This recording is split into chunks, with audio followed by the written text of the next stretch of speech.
today we have a pretty ambitious agenda, and Carol and John are going to complete their conversation from last week. And then I've got some information to present to you from other people with disabilities who are also people of faith. And then to finish out the hour, Sharon King is going to share with us from her perspective. John and Carol.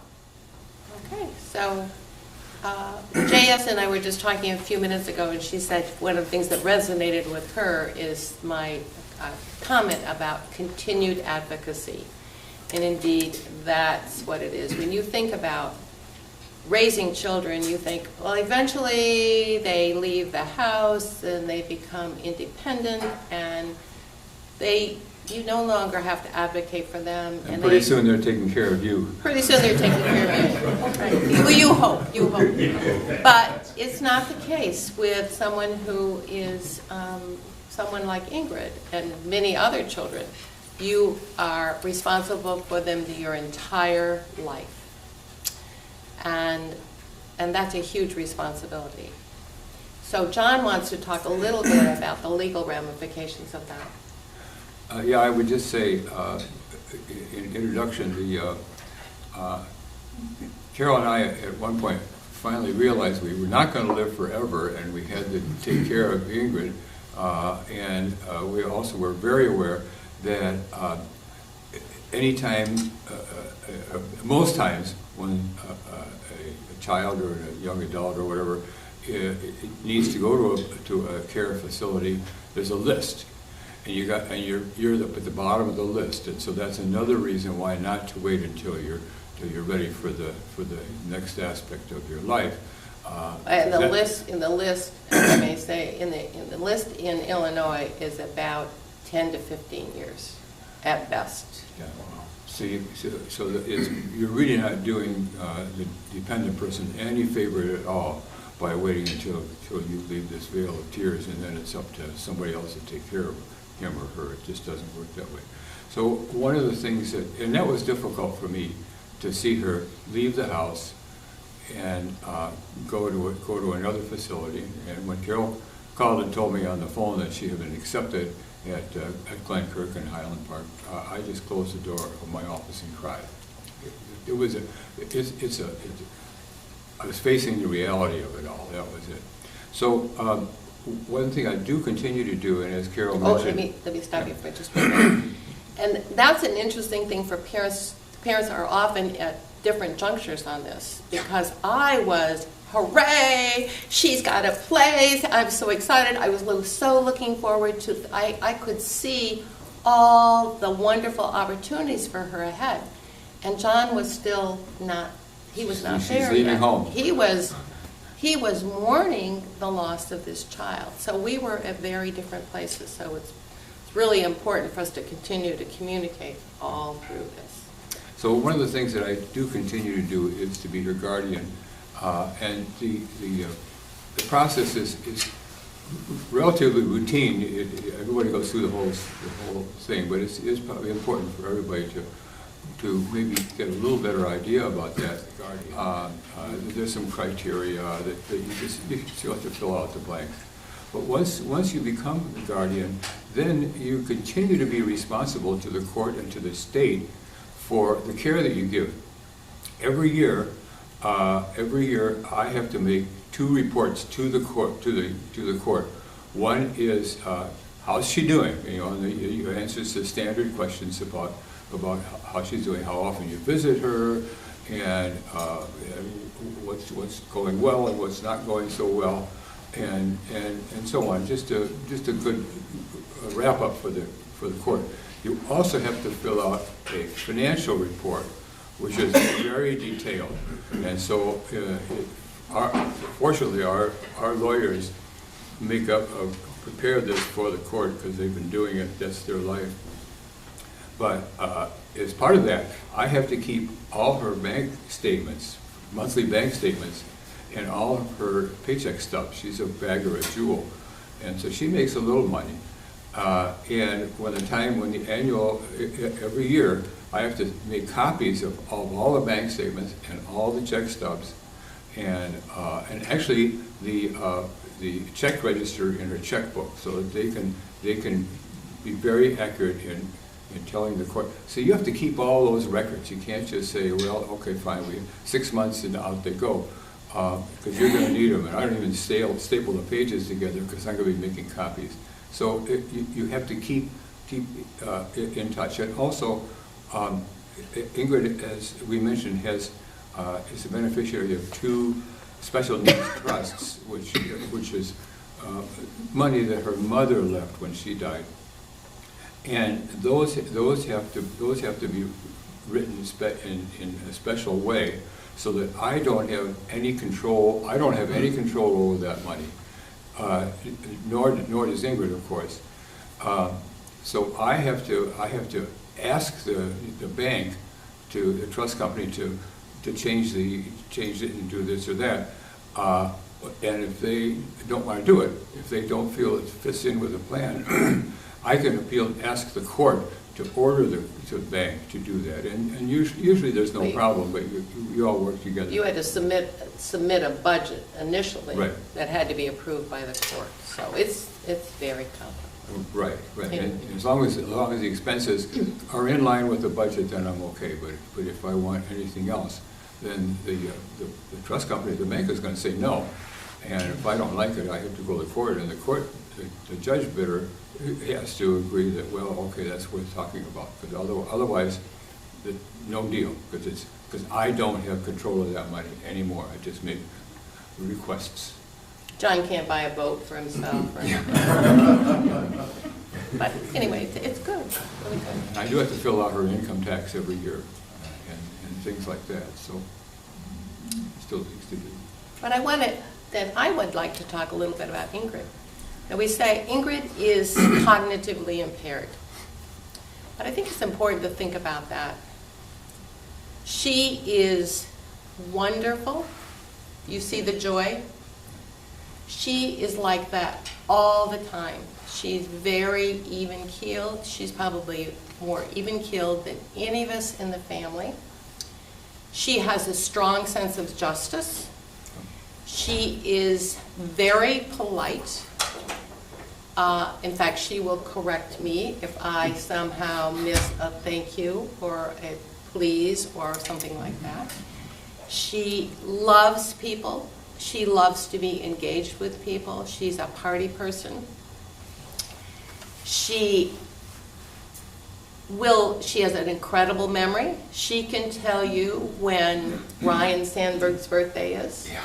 And the other night, it was her aunt's birthday, so we talked to her, and we said, well, you know, this is Aunt Helen's birthday. She said, yes, I know, I've called her already.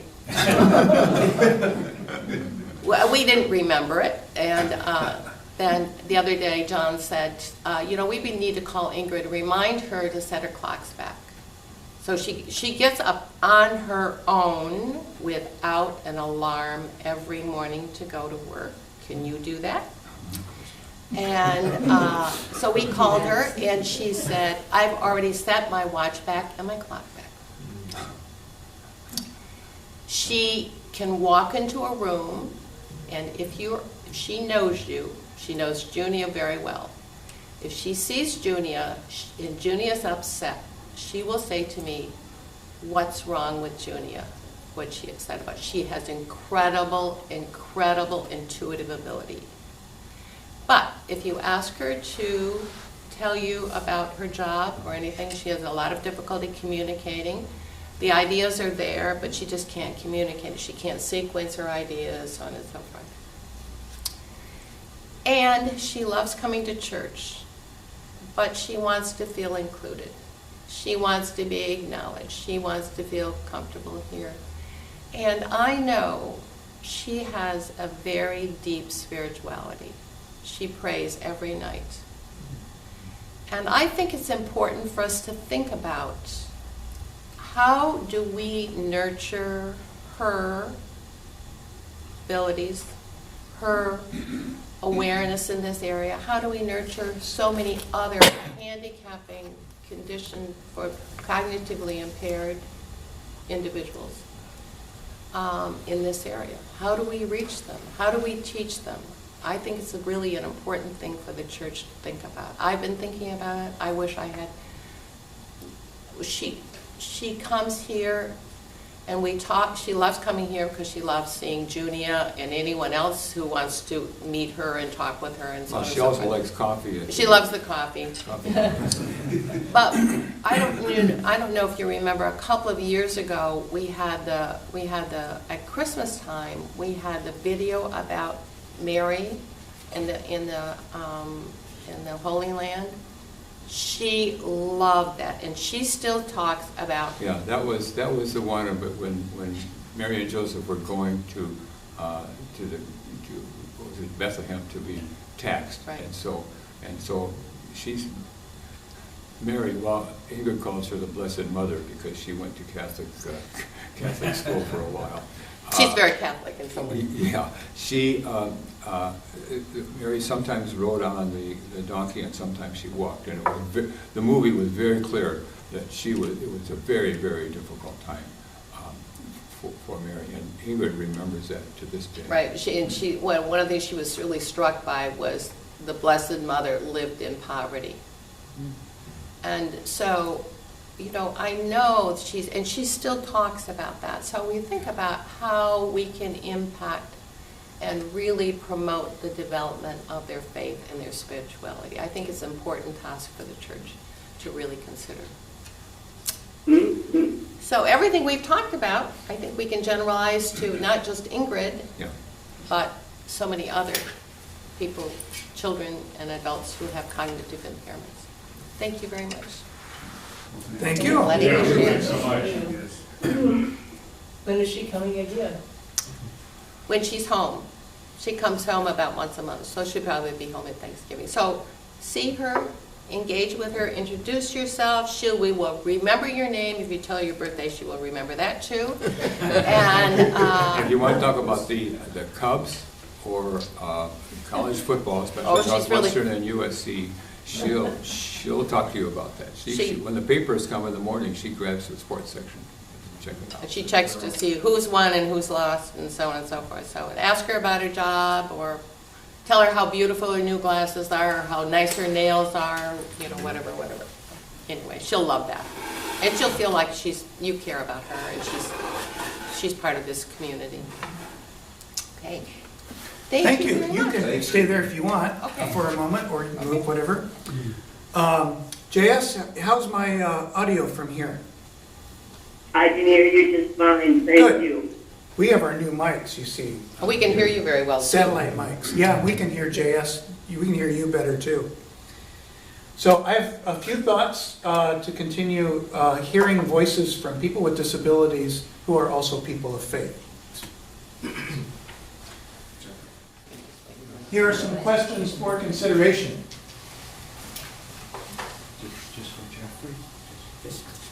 There's a lot of similarity here on this issue as there is with dealing with other issues such as the role and place of women in church and society, the role and place of ethnic racial minorities, LGBTQ folks, transgender folks. The question is, thank you very much. Is it on? Yeah. Okay. Whose responsibility is it in the church to create a comfortable setting for these kinds of conversations and the building of understanding? Think about that a little bit. As a gay man, I can tell you that a lot of times I have felt like, especially earlier in my career, if I didn't talk about it, nobody else would talk about it. And then when I talked about it, people would say, there he goes, talking about it. It's really an uncomfortable situation to feel like you've got something to offer the community and the world for its benefit, but you're the only one in the room or the institution waving your hands about it.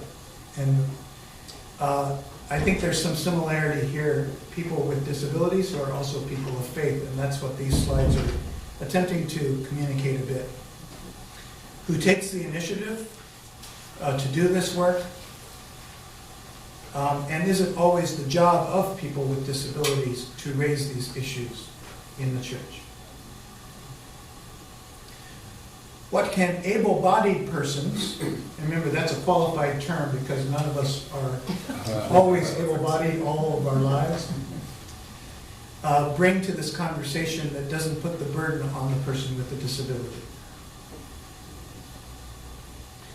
Unfortunately, our time to talk about these issues today is pretty limited, so I'm just going to have to let you kind of sit with some of these questions. So, when it comes to faithfulness in our relationships as able-bodied and people with disabilities, what's a faithful mode? If you don't recognize those icons, what's better? And there is a right answer. Listening, talking, doing, or avoiding. What of those might be most helpful? Besides doing? Doing something would be helpful. Listening. Yeah. And this is what we also do in our care and calling training. Our temptation is to do something. We want to help. Or our temptation may be, that's a difficult person to visit because it makes me feel sad to see them because they're not like they used to be. And so maybe I'll get around to it next week or next year or sometime never. Or uncomfortable. It makes the person uncomfortable.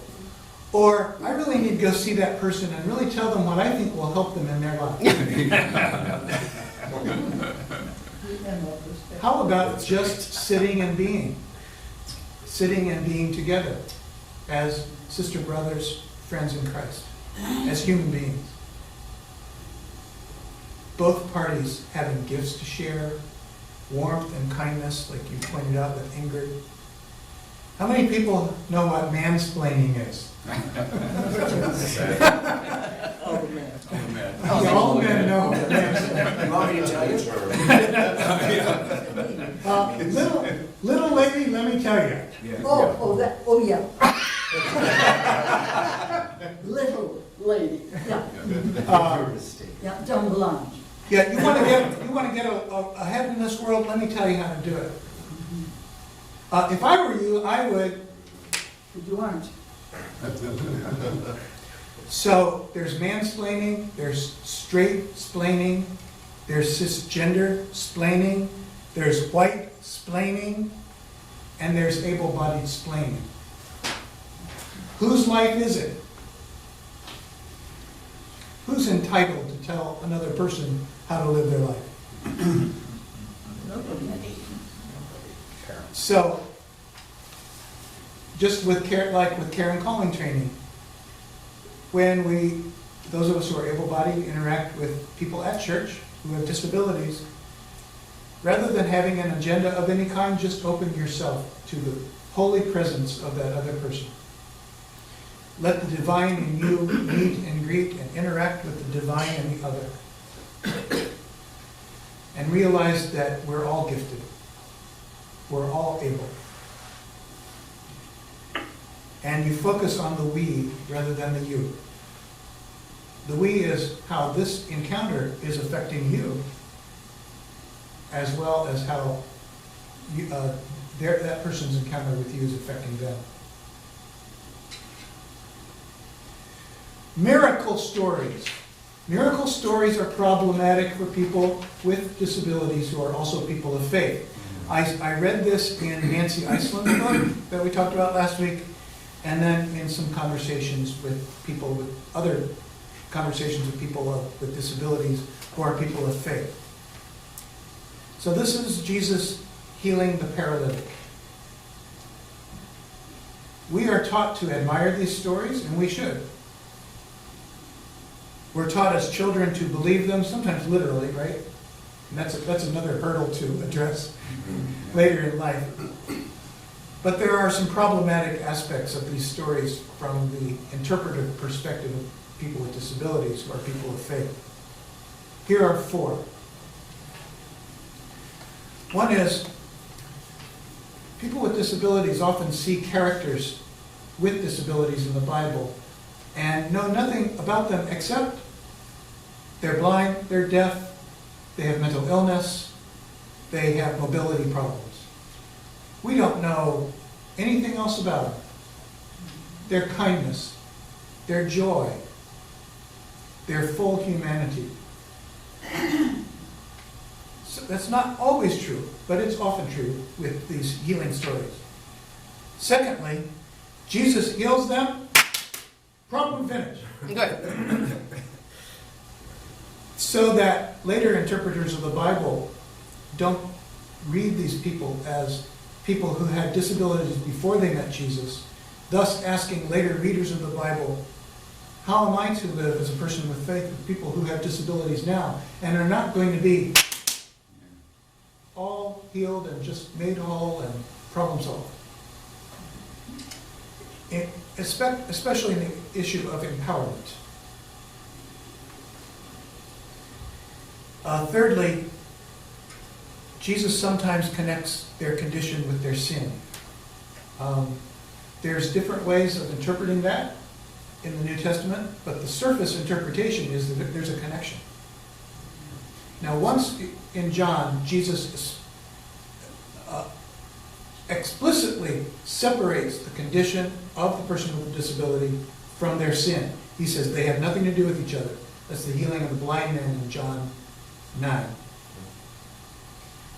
But generally, Jesus puts them together, leaving us with this impression that it's the victim's fault. Blame the victim.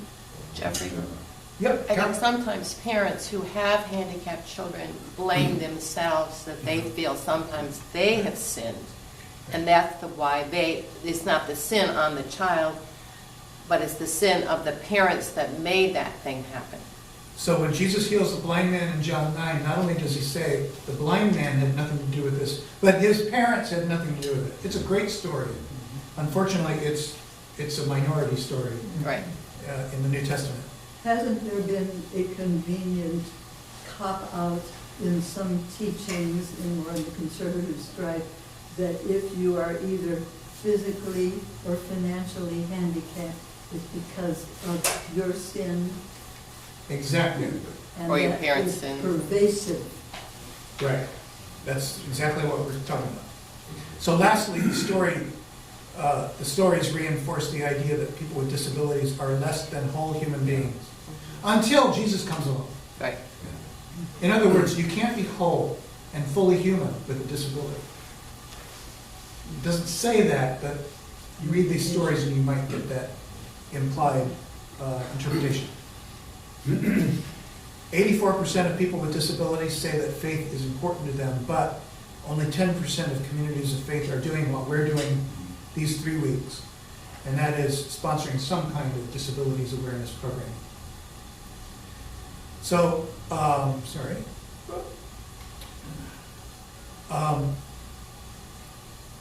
the church is giving mixed messages when it comes to people with disabilities. Helping, yes. Feeling sorry for them, oh yes. Providing for community, for full worth and dignity as a fellow sister, brother, friend in Christ. Working to advocate for changes in church and society to make their path smoother, not so much. Now there are exceptions to all these, but in general this is the experience of people with disabilities when it comes to houses of worship. In 1990, there was widespread religious support for the ADA. In fact, one of the people who is pictured with President Bush in the signing of this was a United Church of Christ pastor who was born with no arms, Harold Wilkie. However, churches before the passage of the ADA lobbied hard to be exempted from the architectural requirements of ADA. Oh. What does that say? It says a lot. It's unbelievable. Churches have always provided hospitals, nursing homes, rehab centers, and so forth, like Emmaus Homes in St. Louis, in my own denomination. for people with disabilities, but often forget about their own houses of worship. Not only the architecture, but the attitudes of people, and also worship and education programming. 1/3 of church-going families with children with disabilities switch churches because the child is not welcome or included. Barriers, body barriers, barriers, theological barriers first. A pastor may preach on having a close relationship with God to a congregation that includes members with autism, but those very same members struggle to create relationships themselves. God is depicted as being a being with full cognitive and functional abilities. How are people with disabilities supposed to respond to this God? And for Christians, we do have the crucified Jesus. And again, Nancy Iceland makes that the center point of her book, The Disabled God.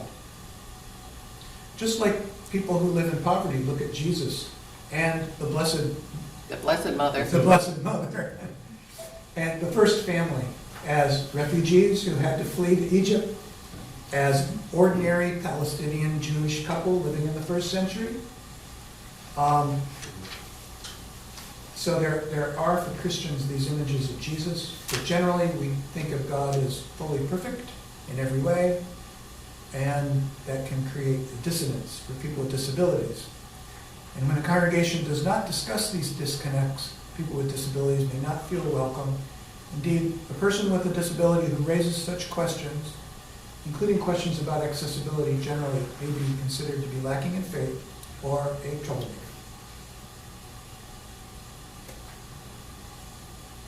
Body barriers. Are all mission, committee, social, and educational opportunities available to all?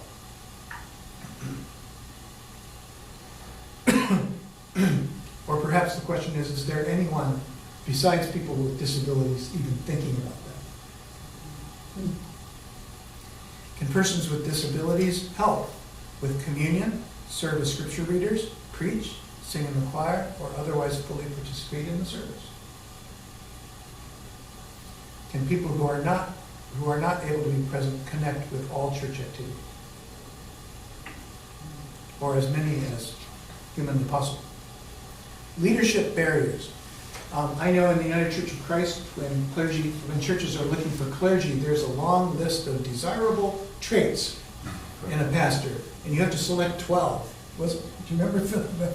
Yes. You have to select 12 desirable traits. That you have. Yes, well, you do a self-assessment on your own profile. The search committee looks at the same list and selects 12. You select 12, they select 12. There should be some kind of coming together. Well, one of those is something like this. Leadership in fostering awareness about disability issues. How important is that to a local church when they're looking for staff? Not just pastors, but other staff as well. Do church members with disabilities hold leadership positions or have the ear of those who do? Are policies and activities routinely implemented with input from the congregation's members with disabilities? Remember last week, Nancy Iceland said a leading theme of the disability rights movement is nothing about us without us. Nothing about us without us. You're going to talk about disabilities? Would you please talk to us first? Or include us? Or are you going to talk about anything going on in the church? Loop us in so that we can talk about some accessibility aspects of that program. Does the church have a written set of goals to raise awareness within the congregation about these concerns, a plan to meet them, and a method to track progress on them? This is a high standard, isn't it? Yeah.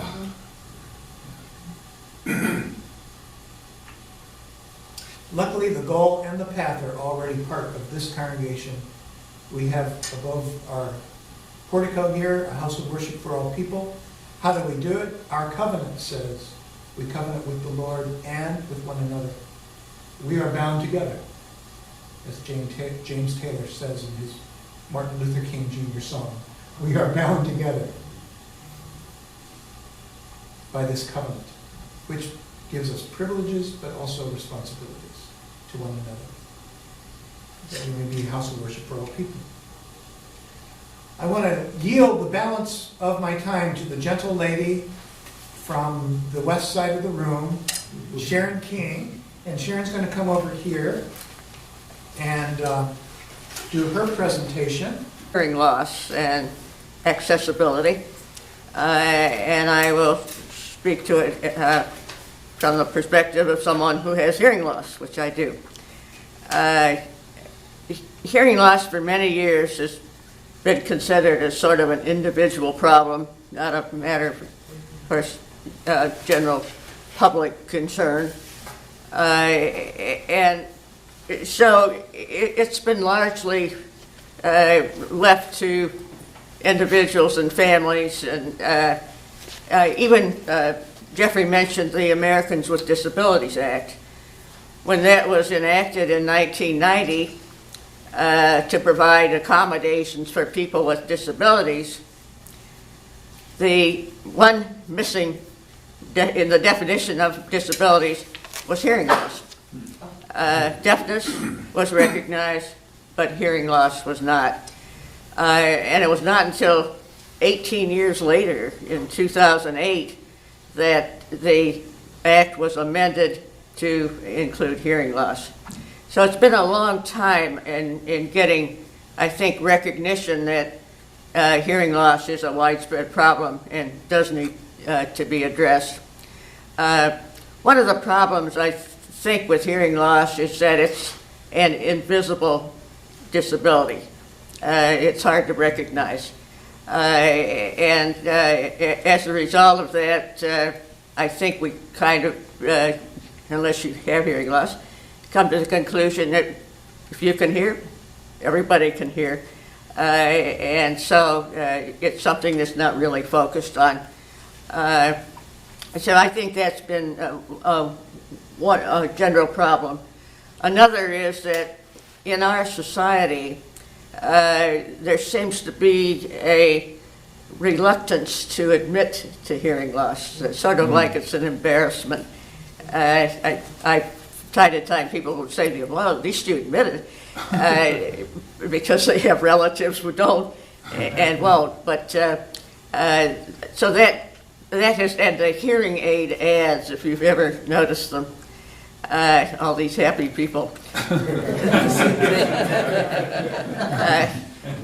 But they cater to this reluctance by advertising that their hearing aids are invisible. Therefore, no one will know that you're wearing one. So it's kind of unfortunate. It feeds on this reluctance, like, yes, you should feel embarrassed about it. So I think another thing in the hearing aid ads is that if you see people will say, I hear better than I've ever heard before. That's not true. The hearing aids have limitations, significant limitations, and there's some things they can do and some things they can't. So I'm going to talk about that a little more today. But I thought, first of all, you have a handout. And just to put into some perspective, the number of people with hearing loss, I've noted that the World Health Organization estimates there globally 800 million people with hearing loss. 432 of them are adults with disabling hearing loss and 34 million children. That's a large number. I think even more astonishing is the estimate that that 1.1 billion young people between the ages of 12 and 35 are estimated to be at risk of hearing loss because of exposure to what they call recreational settings, but to loud music. And so this is an enormous number of people growing, and I think unless we find some way to handle it a little better, will get worse rather than better. The Hearing Loss Association has recognized that one of the primary complaints for service-connected disabilities of returning veterans is hearing loss, which they have incurred because of being in battle with loud noises. There's children born with hearing loss that it may not seem like a lot, but 2 of 3 out of 1,000 born in this country are born with hearing loss. So it's important, I think, to realize that many people are affected, although we may not really realize it. Dr. Linda Remensnyder, who is an audiologist in Lake County, Illinois, practiced there, I think, for about 40 years. She's now retired. Wrote a pamphlet on used alone, hearing aids fail to deliver.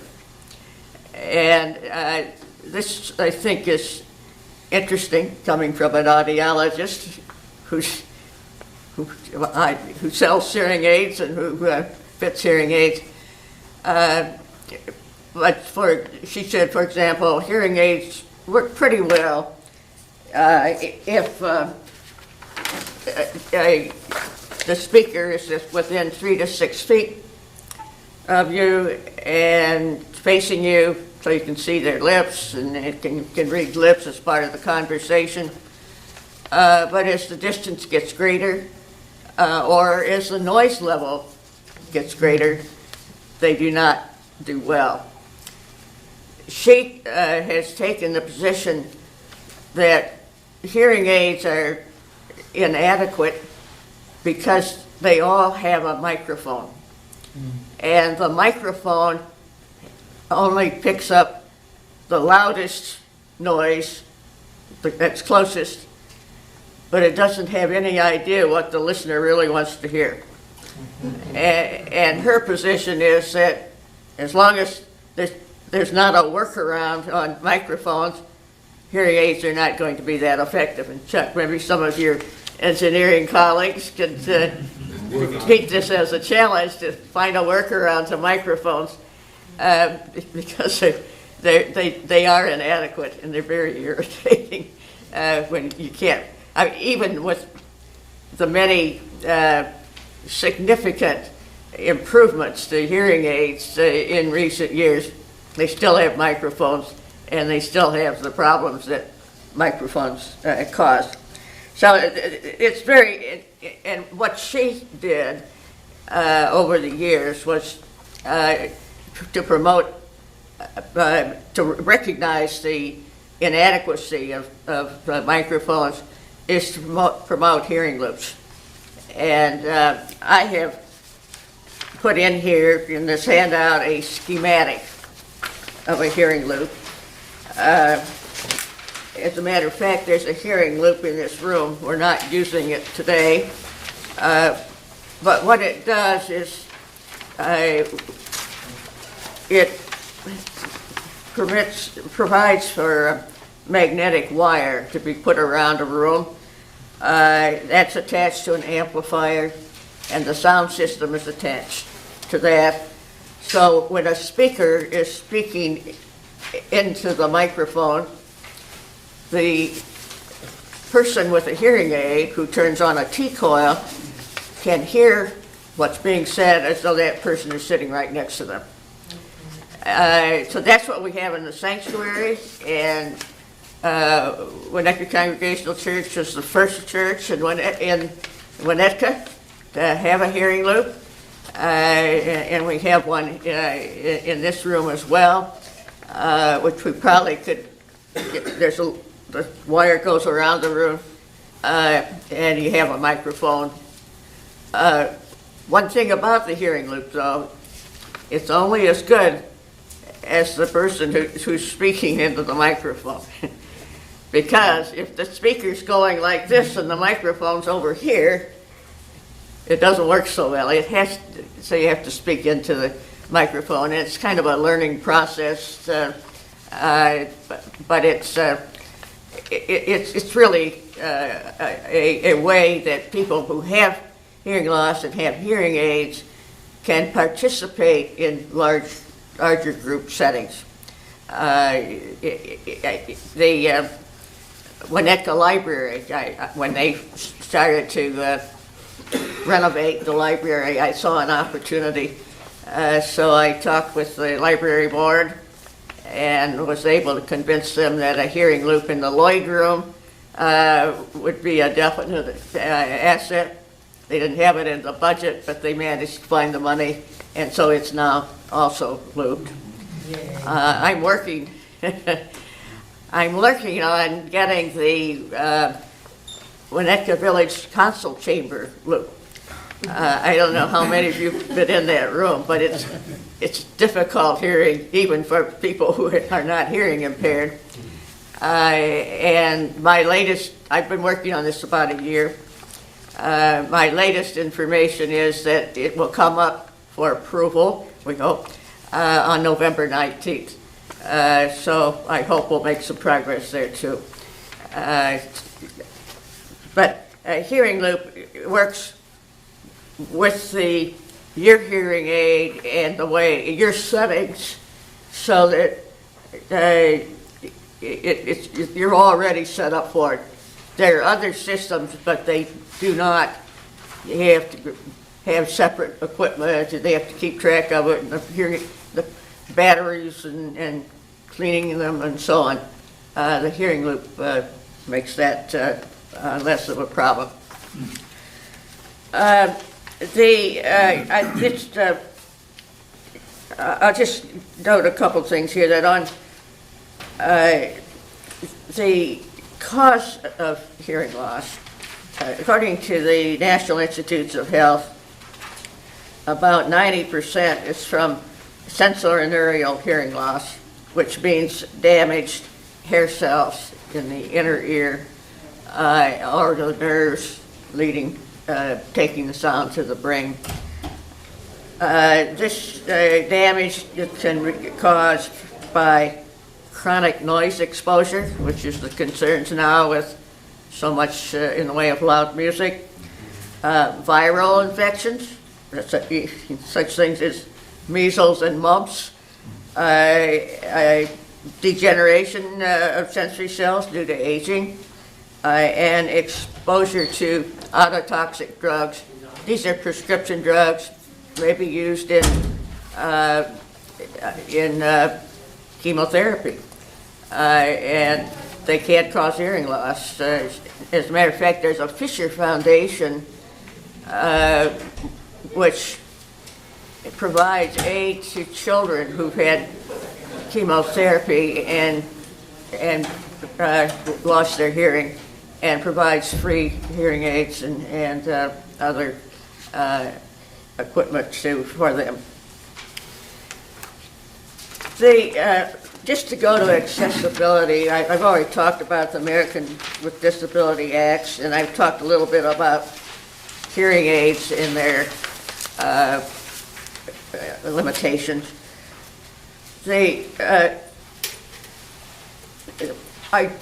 One thing which I think is of concern should be is that insurance coverage for hearing aids, which are very expensive, is practically non-existent. Recently, even in Medicare provides for once-a-year hearing tests, but no coverage for hearing aids. And when I say very expensive, I'm talking $5,000 to $7,000 for a pair of hearing aids. There's been some legislation providing for over-the-counter hearing aids. It's been passed, but the regulatory part of it is very slow, and what will they really be like, and who's going to, they'll still be in electronics, who's going to set these up, and again, what cost? If you're comparing against $5,000 or $7,000 and it's less than that, it can still be expensive. So insurance is something that is really needed. Illinois recently, last August, passed legislation mandating hearing aid coverage by insurance companies be made available on a separate coverage for a premium, up to $2,500 per year, coverage for related costs, and it sounded just wonderful. It just kind of came out of the blue. There's only one problem. It's flawed.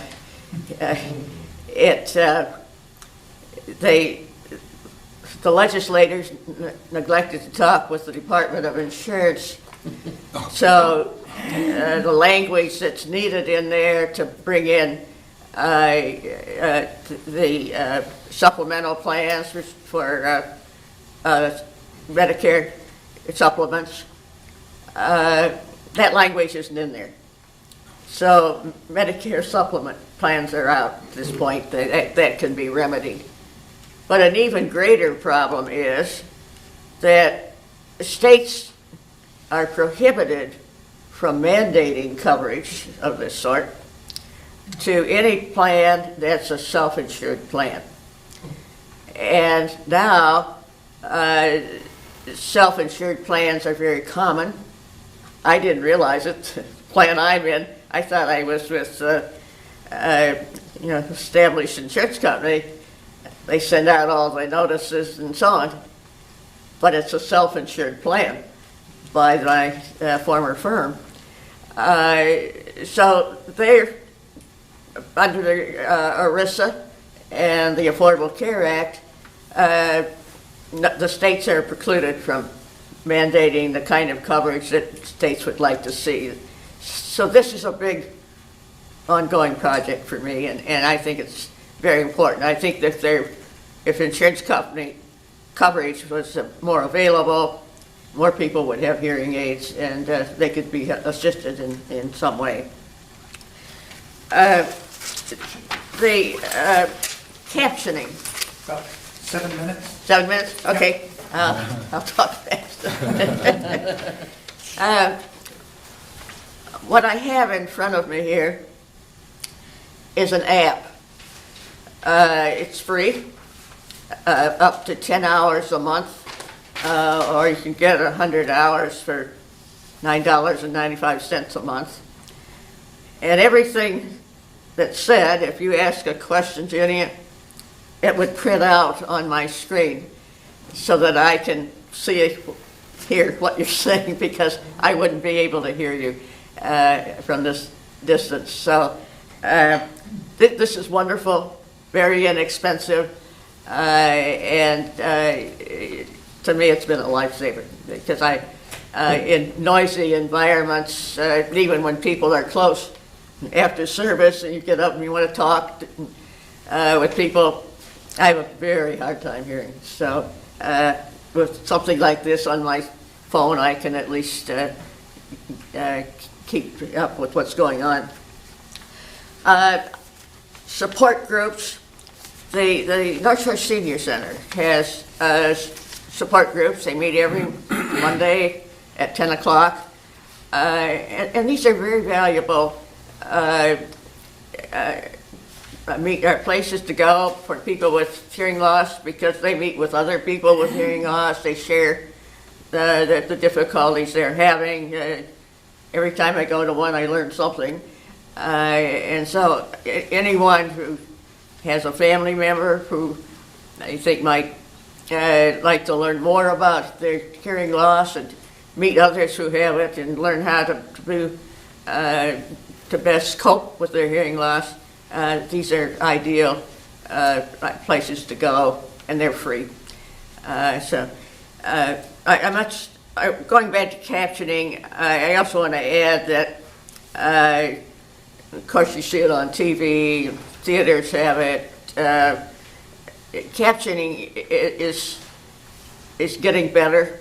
There are caption telephones, and they're paid for by the federal government. So if your audiologist certifies that you're entitled to one, that you can have one in your home, and they're very helpful.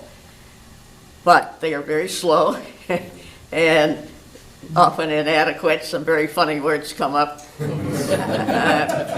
But nevertheless, they're still helpful. So anyone with a hearing loss, it does open up at least the use of the telephone. There are other things. Oh, I just want to show, I have time to show one, I guess it's over there. Thank you, Paul. The state of Illinois Department on Deaf and Hard of Hearing came up with this, I guess, a communication card, which people with hearing loss can have in their cars. And so if you need information, or they need information, they can point to your driver's license, or if you need information, I'm lost, or whatever, here it is. These can be obtained from the police department. And so for people with hearing loss to have this in the car, I think can be helpful. There's one other thing, and then I run out of time. There's these little cards, and I'll leave some of them around here, but this is just to say I'm hard of hearing, and here's a way to communicate with me. It's cumbersome, but it's another possibility. But at least people are forewarned. I would, at Mariano's a few years ago, and the cashier had on a little badge that said, I am deaf. So when she had a job, she's doing a great job, but she was just telling you, I can't talk to you, so we're not going to pass the time of day. And I thought it was wonderful. So it's better to be open about it. Thank you. Thank you, Sharon. Great job. In a minute, but I'd like to say something about Okay, Sharon's comment. okay. Because at the North Shore Senior Center, where she was talking about the support group, they worked very hard for putting in equipment at different theaters, so that you can go to the theater, ask for something on your ears, and then listen to the thing. Thank you very much. I was so wrong. Is theaters, or, you know what you're talking about? Yes. Yes. And most theaters now advertise that they have hearing accommodation. Yes. And if some of it works better than others, some of them have captioning, but maybe only for on live theater, maybe only one production a month or something. But they do have But it. they're beginning to work on it. And two other things about deafness. I remember learning that if you don't talk to a deaf person like that, and it's very often people do. Yeah. 40 years ago, I co-founded an organization called Horizons for the Blind. And the story of it, I don't have time to tell you why I did that. But one of the things that we did, I met some blind people, and we worked together. And we put together some three-dimensional pictures for the Botanic Garden, for the Shed Aquarium, and for a few other places. And I was going through some doors the other day and found some of them and thought you might like to see them. They're three-dimensional. If you're blind and you don't have a fish, or you've only seen a dead one, you might want to have an idea of this. So I'll just pass these around. Jim suggested that. If you want to go to the symphony now, they have petting zoos and symphonies, but they didn't in those days. This was before ADA. So here we have a French horn that we put together, and here we have a trombone. They call it a petting zoo, would you say? Yes, in Washington, D.C., they have an instrumental petting zoo. they call it. Instrumental petting zoo. So that people can come in. And it's really not just for visually impaired people, it's for anybody to have a chance to come and see what these things are up close rather than way up there or something. Roses for the Botanic Garden, more instruments, whatever. Got a lot of instruments for some reason. For the Shed Aquarium, a starfish.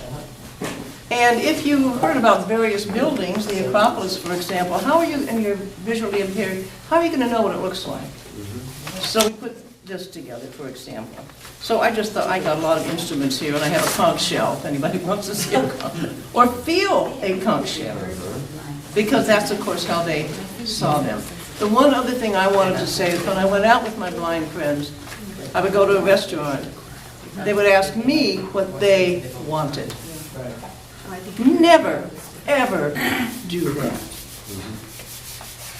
Ask them what they want, for heaven's sakes. And now, of course, they have, because of ADA, they have more braille and large print menus, but they didn't in those days.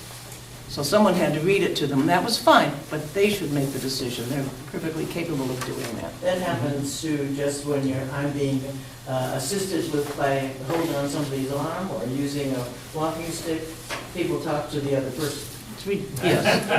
Yeah, Ridiculous. and so Bridget next week is going to address some of these very simple, very Yeah. important etiquette Yeah. and sensitivity points.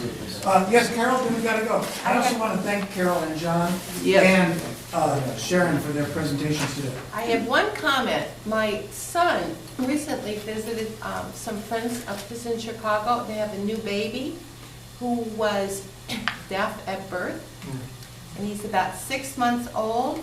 And the exciting news is that he is going to have a cochlear implant later this year.